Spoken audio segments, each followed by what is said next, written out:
السلام علیکم ورحمۃ اللہ وبرکاتہ۔ مردہ عورت کے ساتھ زنا کرنے کا ایک دلخراش واقعہ۔ امام ظاہری رحمۃ اللہ علیہ نقل کرتے ہیں کہ حضرت عمر رضی اللہ تعالیٰ عنہ روتے ہوئے خدمت میں حاضر ہوئے۔ آپ نے وجہ پوچھی تو عرض کیا کہ یا رسول اللہ صلی اللہ علیہ وآلہ وسلم، دروازے پر ایک نوجوان رو رہا ہے جس نے میرا دل جلا دیا ہے۔ فرمایا عمر، اسے اندر لے آؤ۔ وہ نوجوان روتا ہوا آپ صلی اللہ علیہ وآلہ وسلم کی خدمت میں حاضر ہوا۔ حضور صلی اللہ علیہ وآلہ وسلم نے اس سے رونے کی وجہ پوچھی۔ کہنے لگا، یا رسول اللہ، میرے گناہوں کا ڈیرہ مجھے رلا رہا ہے اور مجھے جبار سے ڈر آ رہا ہے، وہ مجھ سے غضبناک ہوگا۔ آپ نے فرمایا، نوجوان، کیا تو نے اللہ کے ساتھ کسی کو شریک ٹھہرایا ہے؟ عرض کیا نہیں۔ کیا تو نے کسی جان کو ناحق قتل کیا ہے؟ عرض کیا نہیں۔ آپ نے ارشاد فرمایا کہ اللہ تعالیٰ تیرے گناہوں کو معاف فرما دے گا، اگرچہ 7 آسمانوں 7 زمینوں اور تمام پہاڑوں کے برابر ہوں۔ نوجوان بولا، حضور، میرے گناہ 7 آسمان، زمین اور پہاڑوں سے بھی بڑا ہے۔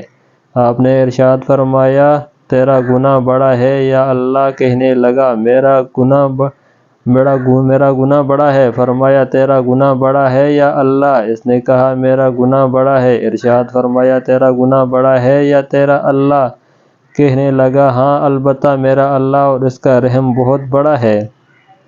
گناہ کا ارتکاب، پس ارشاد فرمایا کہ گناہ عظیم کو خدائے عظیم ہی معاف فرمائے گا، جو بہت ہی غفور و درگزر کرنے والا ہے۔ پھر فرمایا، ذرا اپنا گناہ تو بتا۔ اس نے عرض کیا، یا رسول اللہ صلی اللہ علیہ وآلہ وسلم، مجھے آپ سے حیا آتی ہے۔ آپ نے پھر پوچھا۔ کہنے لگا، میں کفن چور تھا اور 7 سال تک یہی پیشہ کیا۔ ایک دفعہ انصاری کی ایک لڑکی فوت ہو گئی، میں نے اس کی قبر کھودی، کفن اتار کر چل دیا۔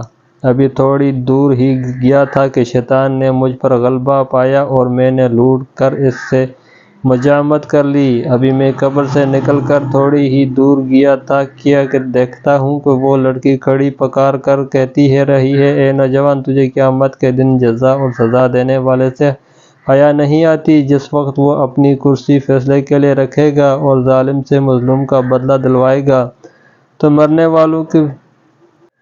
والوں کے مجمع میں مجھے ننگا کر کے چل دیا اور میرے اللہ کے روبرو مجھے باحالات جنابت حاضر ہونے پر مجبور کیا۔ یہ سنتے ہی حضور صلی اللہ علیہ وآلہ وسلم اچھل کھڑے ہوئے اور اس کی گدی پر ایک تھپڑ رسیدہ کیا اور فرمایا، اور وہ فاسق تو بس آگ کے لائق ہی ہے، دفع ہو یہاں سے۔ تو بہنوں، جوان وہاں سے نکلا، 40 راتوں تک اللہ کے حضور توبہ کرتا مارتا پھرتا رہا۔